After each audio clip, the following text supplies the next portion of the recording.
Good afternoon. It's Tuesday, October 5th, 2010. I'm Eric Shiner with Right Now on CNSnews.com. I'm not a doctor, but I play one on TV. Or the web, anyway. Let's put some issues on the table and examine them right now. Under the Democratic stimulus law, all Americans must have those electronic health records by 2014.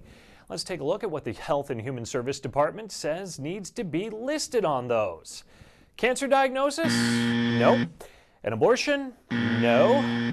HIV or AIDS? No. Oh, but here's one that's required. Your body mass index. The issue certainly is weighty, but more important to mark down than HIV. Really?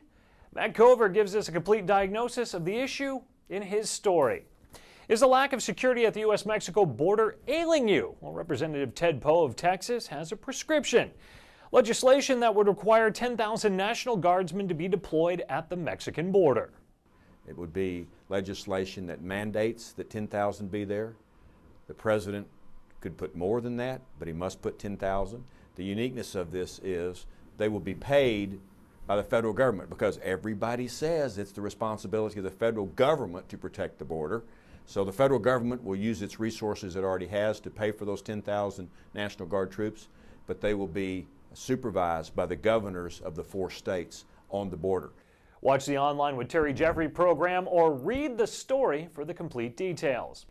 Islamic State seem to be suffering pain from the UN Human Rights Council resolution to combat discrimination against women. They failed in their attempt to water down the resolution. Now the Islamic states are reserving judgment on how to deal with it. The resolution calls on all states to revoke laws that discriminate on the basis of sex and remove gender bias in the administration of justice.